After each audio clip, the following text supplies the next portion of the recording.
Everybody. So we've tried for getting the live stream up and running, but unfortunately for tonight, for whatever reason, everything's actually good from my end, but it wasn't connecting through, so we'll follow up with LinkedIn on that. But due to the importance of the topic, I thought it would be prudent of me to sit down and actually record that then and get this up, because I thought it would still be of benefit, like if we're getting out to everybody.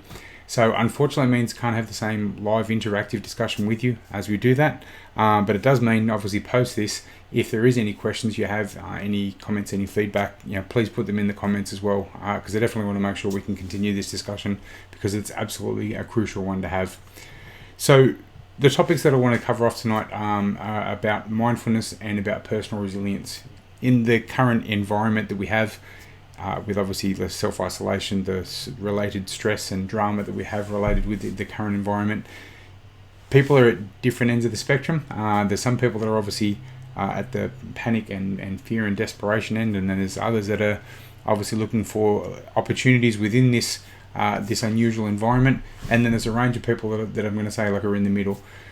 What I want to try and do tonight is, due to some of the questions that I've had from people in and out of the security industry, friends, colleagues, and a range of others as well, asking some questions and feedback for how they can help ease the noise a bit and to get some calm. So I thought it'd be worthwhile sharing some tips. So a portion of this I'll tailor towards for the security industry because it's going on LinkedIn, and that's obviously a large portion of the people that I have that obviously follow my content here.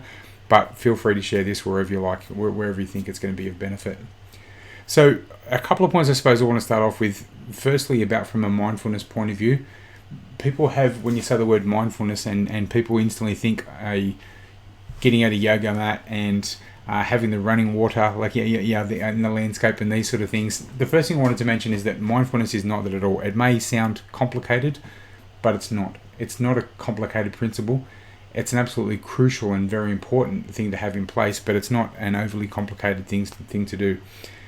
Part of what it is from a mindfulness point of view is that you want to be paying attention, with purpose, but without judgment. It's being in the moment, truly being in the moment. So part of what I'm going to do is run through, I suppose, a couple of tips and tricks with that to how to help enhance mindfulness. Also going to run through a couple of different ideas as well, and I'll make some of those some pretty quirky and funny examples, like if there's some things that you can do, but hopefully you'll find those of benefit as well. One of the key things for this is obviously at the moment, and when I speak to a broad range of people, business, personal, and a range of others, a recurring theme I sort of hear at the moment is that I want to turn the noise down. That there's just so much going on at the moment, and what can I do to turn down the noise? So one of the things that I want to say up front is we're already time poor. People are very, very busy, got so much on their plates. The last thing that I would be doing is sitting here and saying, you need to designate 45 minutes or an hour a day and sit there and do that. Firstly, let's be practical about it. It's not going to happen. Secondly, our brains actually work better with short bursts of mindfulness as well. There's a better response to that. It's more palatable for us, and obviously part of that continually in small chunks throughout the day, is definitely going to be of great benefit to us. Part of what we want to understand as well is that different people's coping mechanisms during times of stress and duress can be that they turn into over-functional type approach. So rather than actually stopping, thinking and dealing through some of their own problems and issues, they jump in and try and deal and sort it with everybody else's. That's part of their coping mechanism. So one of the things about mindfulness, as I said, is about being present, being in the moment. If there's stress and duress occurring, having an awareness and being able to understand that you can only control the controllables. So once you understand you can only control the controllables, it's on the same principle that all of us have a certain amount of mental currency. That's the way that I badge it. A certain amount of processing ability and a skill and ability to be able to deal with circumstance. And that's why having an important circle of colleagues as well, people that you can reach out to, not just surrounding yourself with yes men, but people you can reach out to question, validate your thoughts as well, especially in these times, is a very important thing for us as well. So one of the things I said is it's important to understand as a commencement point is, firstly, you need to stop and actually look at yourself, your current circumstance, current issues, current problems, before you start rushing out to help other people's problems. The way I look at it is, just like when you're on a plane, and on a plane, if they say baffle with the oxygen, they say fix your oxygen mask first before you do the child's. It's the same principle. So you're better not only cope personally, but as far as it goes from better tools, better higher emotional intelligence, self-awareness, a range of other things. So before you go rushing and jumping to fix other people's problems, as I said, take that stop and think process for a minute. So a couple of base things for this. First thing I'm going to say, and some of these are going to sound quite generic, but I think it's important to understand what my impression of what they mean. We've probably heard the saying before, saying you are not your thoughts. Now, that sounds like a pretty general type of comment, but if you think about that for a second, you are not your thoughts. Don't judge the thoughts that you have. Our minds wander for things as well, but it only becomes an issue if you pull that thread and drag through that. So one of the principles about mindfulness is stopping, breathing, taking in what's going on around you, regardless of what's going on, and working out the level of acceptance of the current situation. And so you can step back then and also try and work through with a variety of coping mechanisms and others that we're going to talk about. But the first step is understanding some level of acceptance. I read an article today that was talking about with resilience and why resilience can be a hard concept for people to understand, because resilience is about coming back, about after stress and duress or a situation, about coming back to normality. For us as humans to understand the need for resilience means that you're actually understanding the fact that nothing is permanent. Because from a resilience point of view, you're saying that you're going to come back from something, whether that be a work issue, whether that be the passing away of a family member, or for whatever.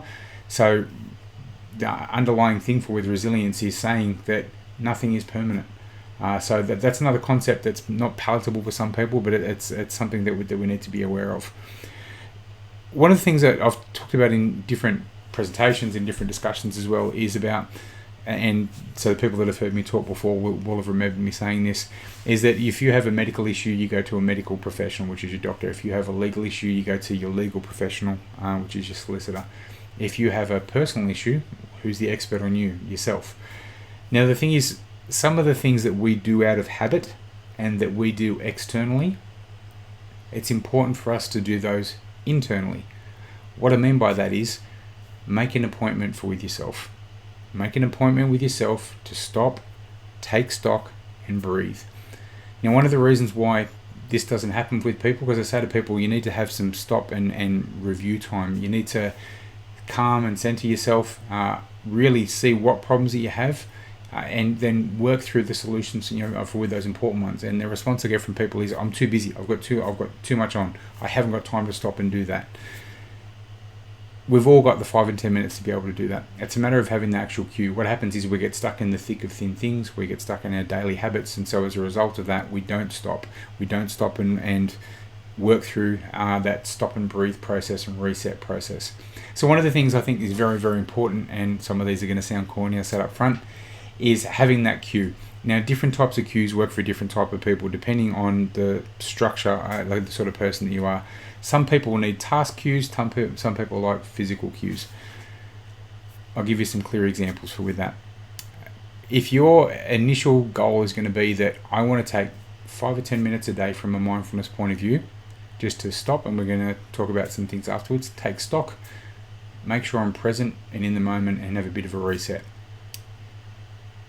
People brush their teeth for 3 to 5 minutes a day for when they're brushing their teeth. So one of your triggers can be, and anytime I'm brushing my teeth, I'm actually going to stop, reset, and use that as a bit of a reminder to stop and have a couple of minutes to myself. One of the other articles that I actually read earlier last week was talking about the benefits when they're saying about being in the moment and some of the things that you can do. And one of the things is things like brushing your teeth. Actually stop and take your time and with the sensations and others, because all it is your body adapts to this new habit. So learning to stop and be in the moment for whatever you're doing, once you're doing that, you will get better and better with that. So one of the things, as I said, is about brushing your teeth. Another one can be that you actually have a physical thing. It might be my bedroom door frame. Every time I walk past there, that's a reminder to me to stop and take a couple of minutes to breathe, think about my breath, collate my thoughts for things as well. So any type of trigger can work, but it's important to have one. It's important to have some type of habit formation around that's going to give you that sort of cue. Another way that I've explained this to people and said, how's your family going during this time? Have you been able to keep in contact and check up on your mother, grandmother, and people say, yeah, I check up on mum like every day and things as well. Okay, check up on yourself like you check up on your mum. So that's a pretty simple principle. Stop, take stock. What have I got on at the moment? How am I coping with that? How is this making me think, feel, and truly being in that moment? So that's another cue, and that's why I'm trying to make things, I suppose, as a bit of a simple and relatable perspective as I can. And so that works at the moment. Like having that type of cue can work for you. The other thing is I'm a big believer in making the opportunity in dual use of time. So if that's a situation that I'm on the treadmill, I might be listening to an audiobook, or if I'm in the car, I'm listening to an audiobook. If I've got a situation on that I'm actually doing a lower level menial task, same thing, I'm learning something, I'm reading something to expand my knowledge, or something like of interest as well. So another example for that will be, for this stop and take stock time, is different times that we're waiting. In the current environment now, if you're in the car for anything, there's times that you're going to be stopping there and waiting. If you're outside Bunnings at the moment, you're going to be stopping and waiting. So for whatever reason, if you have those times, don't take those as being a frustration time, or I can't believe I'm sitting here and stuck here, or stuck in traffic, or stuck in those lights. Take that as an opportunity. Wow, this works great for me. I'm on time anyway, and I've got 5 or 10 minutes at the moment now to really stop and think about what's important, what's going on, what's my priorities at the moment, what am I grateful for, a range of other things like that. So I think it's important to take those opportunities. It's going to be different for everybody, and when I say for some of these things, for centering and mindfulness, and I'll talk about some of the apps shortly for things as well. One of the things I'm doing now, I picked up from my son, is I actually stop a couple of minutes a day and I'm actually shuffling cards. I've been watching some videos for things. I'm finding that's actually fine motor skill. I'm having to concentrate for things as well, and it actually stops and centers and calms me. So just getting literally like a deck of cards and learning different shuffles. So whatever it is for you, the most important thing is having that habit, that cue that's going to allow you to have that time, and then dedicating that time, that you time, for want of a better phrase, so make sure you're having that time. So the other thing I'm going to mention, I touched on just about with apps and then as well. So the reason I'm going to expand a little bit on this, I also recommend it's something that you check out yourself. There's a couple of different apps that I'm a big fan of, and I'll say up front, this is not a commercial thing. I'm not engaged by, paid by, commissioned by, whatever. These are the ones that, after checking and researching, have worked for me. I tried Headspace, and for a while I was using that and getting some benefit for that. One of the things that I've found with myself of late, and I've tried different things, is with some of the noises, the different sound, the grey noise, pink noise, for those sort of things.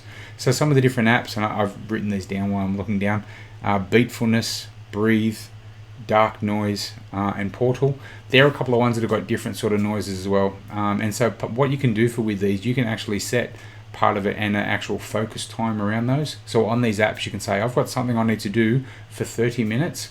I need to black out any other distractions. So as part of that, you can go on for one of these and put on a specific type of noise for 20 or 30 minutes for that focus time. I was a bit dubious with commencing that at the start. I've got to tell you, it has been absolutely fantastic for me. So for setting that time with that clock and dedicating things like some time on high priority tasks or high priority issues that you have, it's worked fantastic for me. The other thing from an app point of view that I'm going to mention is about the benefits for with journaling.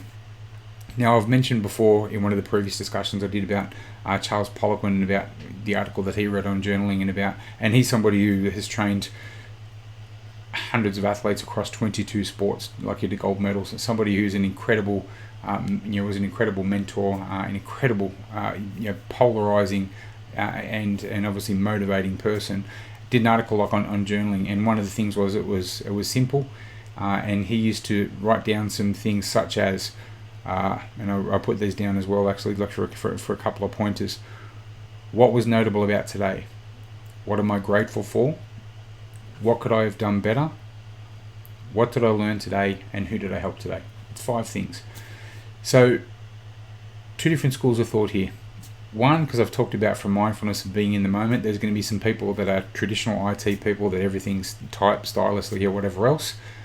I would recommend then get a pad and paper with those, or go up to Typo, one of those, get one of those little bound things, and spend a couple of minutes a day just doing that with the journal, because it's not just about the process I'm going to discuss now with your thoughts. It's also immersing yourself in that process. Otherwise, the app that I use is an app called Day One. It's something you can download on phone, on iPad. I believe it's on PC and that as well. The reason I like that is because I can set my own templates. So I actually changed the templates to exactly those. What was notable about today? What am I grateful for? What could I have done better? What did I learn today, and who did I help today? So let's talk about, aside from those, regardless of your process, regardless if you're pen and paper or you're going to be using an app, the actual process and the methodology behind that is, firstly, if you're doing that for that 5 to 7 minutes at night before bed, you're not going to have those 2 or 3 o'clock in the morning, oh, I've got so much on my mind, because part of it, this is a bit of a clearing and cleansing. Writing down the things, firstly, obviously, what am I grateful for? What was notable about today? That's part of, like, obviously from your memories as well, and that's, I'll talk another time about the benefits with reflection and really reviewing as well, because there's many benefits with that, especially if you've got an actual structured process with that. But the other elements, aside from what am I grateful for today, what could I have done better?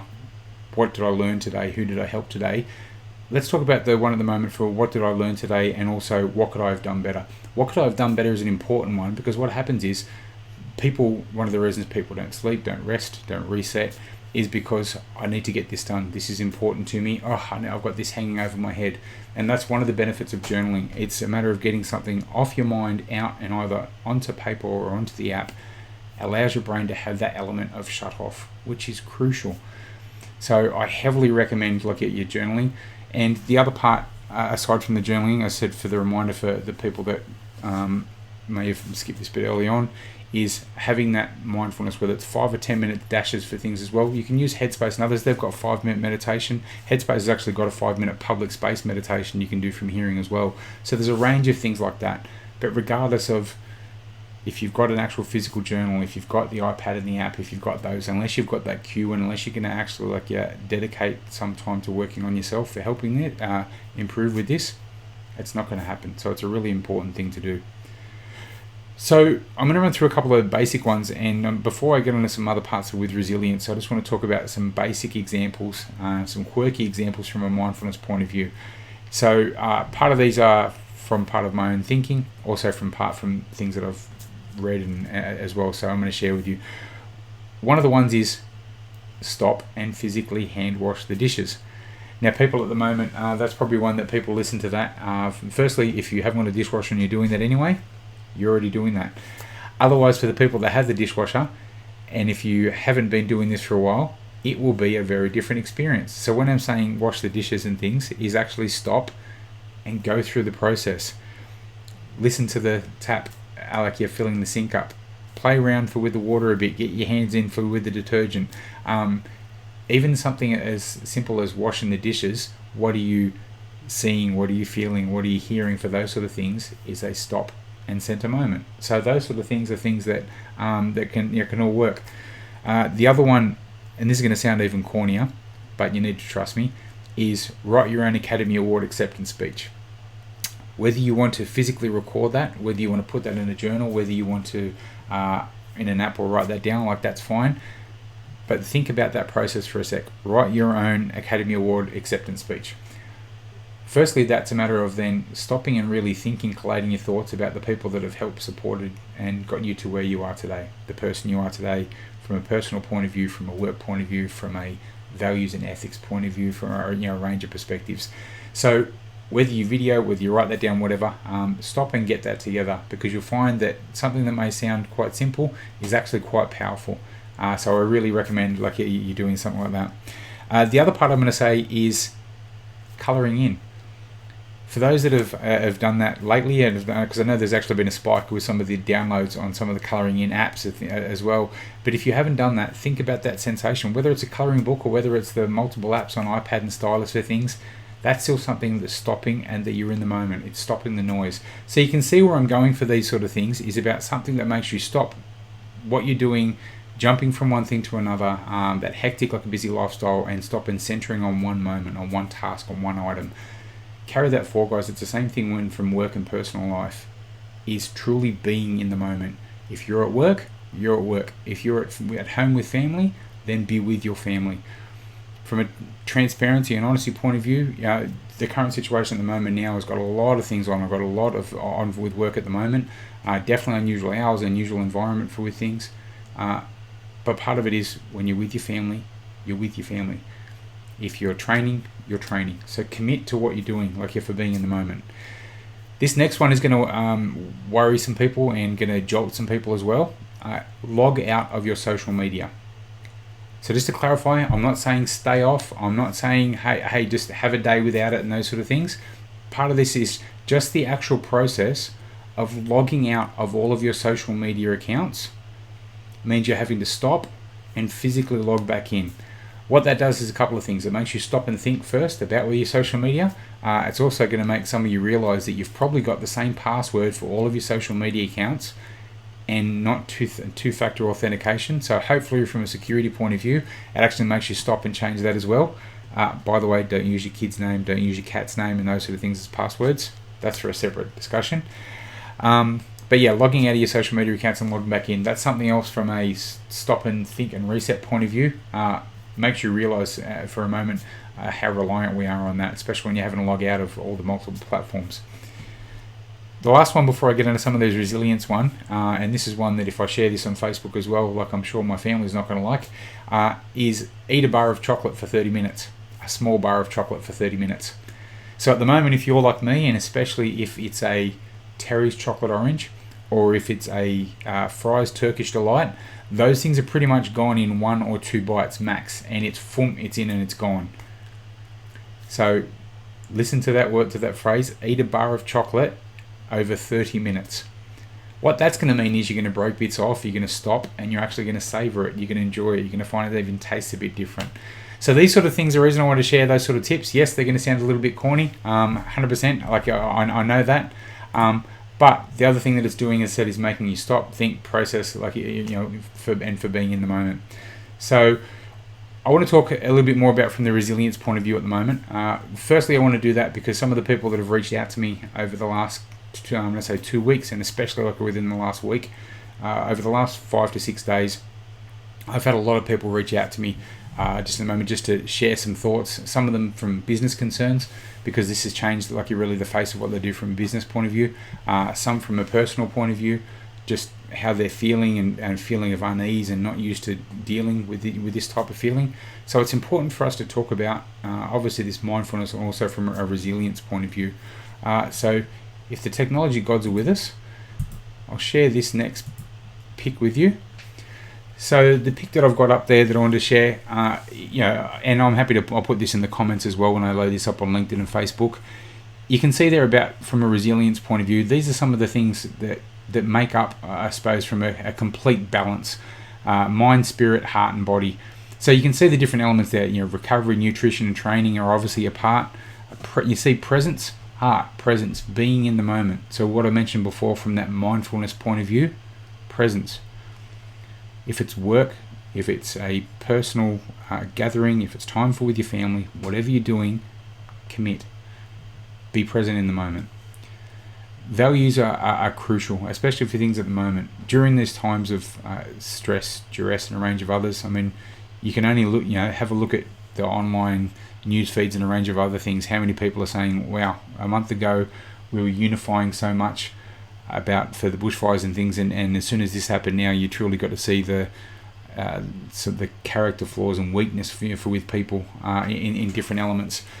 Values are very, very important. Values, ethics, and character, and that's as it's quite often said, the sort of person you are behind closed doors needs to also match the sort of person you are in front of the public, in front of your family and friends. Spirit, intuition, purpose, and potential. I mean, that's something that, from my point of view, my personal point of view, is a developing thing. Finding out more about your purpose and identifying, really where you want to be, what sort of person you want to be. I'm a massive believer in that people start being sort of self-centered, and as things happen in their life and they mature and grow, they develop into being other people-centered. And from that, then that's why you do some of the things you're doing. It's why I commence Young Men of MacArthur, why I do sort of these sort of videos, why getting involved, with the Camden Women's Shelter and a range of other things. It's finding what obviously finding what your purpose is. It's something that as part of that taking stock, when I stopped and reflected on the things that I've gone through and the people that have helped and supported me and got me through very difficult times, it's something that I want to do now. I want to share and share what I can, my thoughts and experiences and things that I've gained from a range of other people. I did the podcast for this new podcast that I launched last week, Securely Speaking, and when I interviewed Lieutenant Colonel Dave Grossman, one of the things that his very first sentence, because I was honoured to be speaking with him, and he said, "I'm here because I'm standing on the shoulders of giants, other people that have gone before me that have developed and shared their thoughts, and part of that now is his values is about for giving back." And that's what I'm hopeful as well, that with some of the content that I am able to share, that people take what resonates with them and they share with people within in their circles as well. So mind, planning, stories, meditation. So once again, I said that planning and structure, setting yourself some goals in that framework. Meditation, so stopping, breathing, and regardless of whatever your version is for that, having some soul time on yourself for that reset. So those are just some points, I suppose, that I wanted to share. I thought it was a benefit sharing to you guys. From a resilience point of view, and for people that haven't heard the term or people that have seen it in a poster or article and about what resilience is basically your own ability to return back to normal. From a security and business point of view, we talk about that after there's a situation that occurs, a natural disaster or something occurs, organizational resilience is important. How quickly business can get back to normal trade, what's its coping mechanisms, and there's a range of things that how you build organizational resilience. Personal resilience is exactly the same. It's built on a range of different things. As mentioned earlier, part of resilience is understanding that everything is temporary, nothing is permanent. So resilience means that things are going to change, that we're going to be dealing with a variety of circumstances within our life, and we need to have the coping mechanisms to be able to deal with these and to get back to some level of normality. I shared something on Facebook, not on LinkedIn, but saying during this time with the coronavirus, what children are going to remember most about this current environment is not about the fact, what was on the news and about what happened to the shops. They're going to remember more about it, how they felt during the situation with the people around them, their immediate circle, people that soothed, calmed, and helped nurture them through that. Did they break into that fear? What coping mechanisms were in place?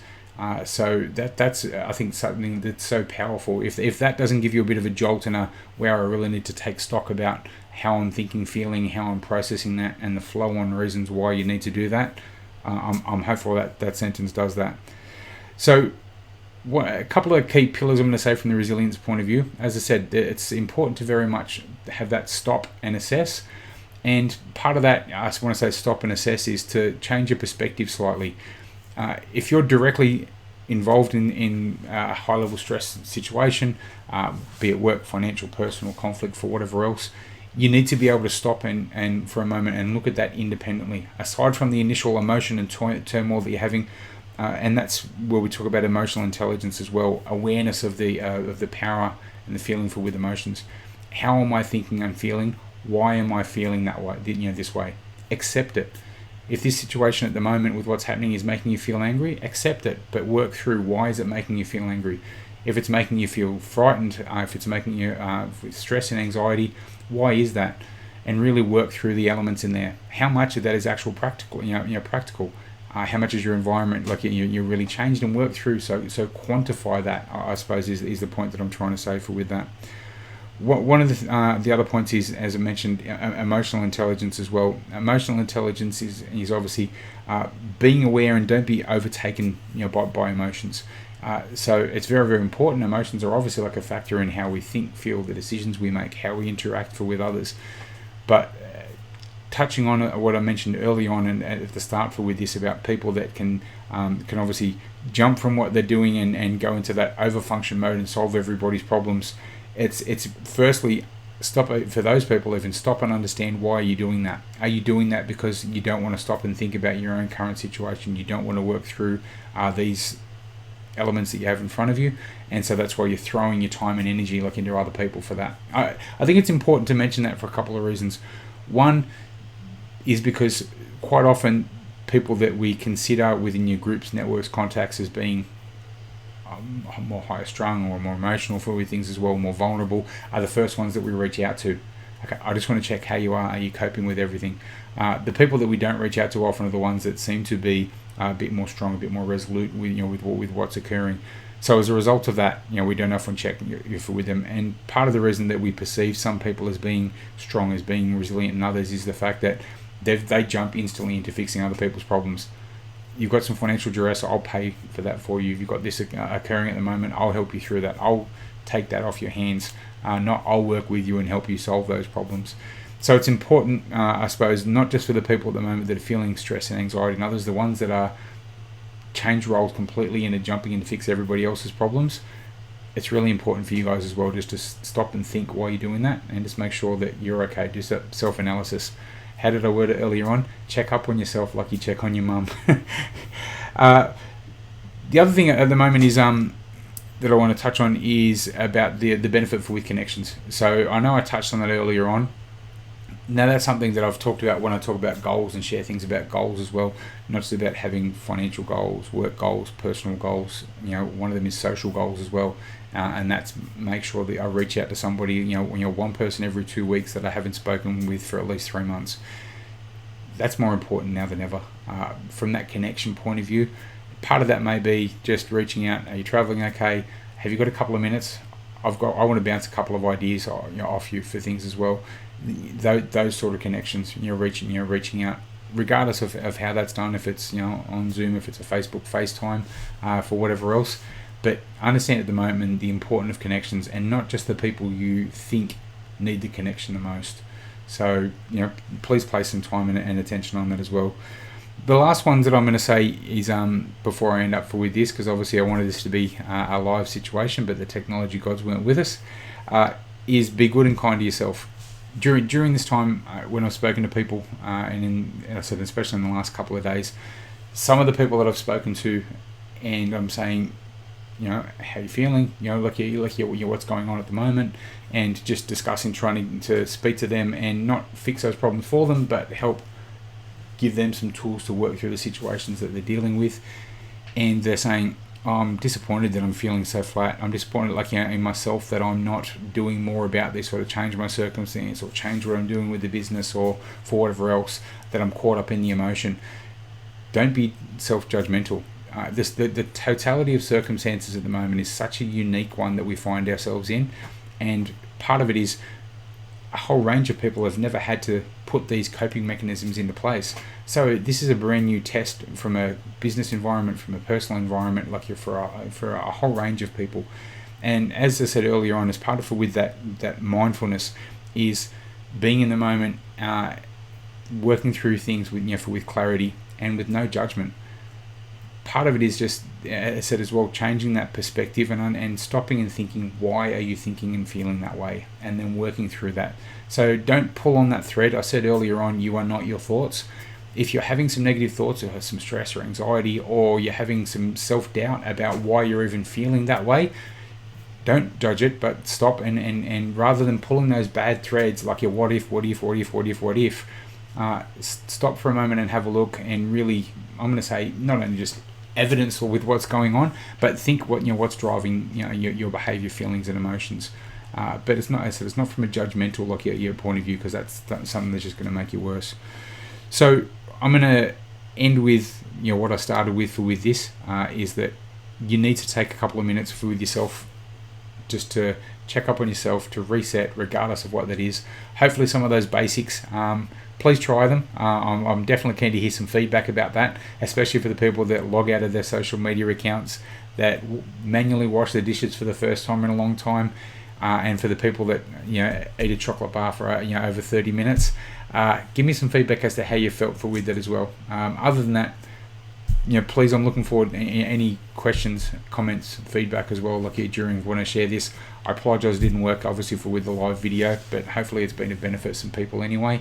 And also let me know if there's any other topics you want me to share at the moment. If it's something I don't know, I can tell you as well. If it's something that people are keen to know and it's valuable for sharing some information, it spikes me to go and learn and research more as well. So anyway, look after yourselves, and I will speak to you next time.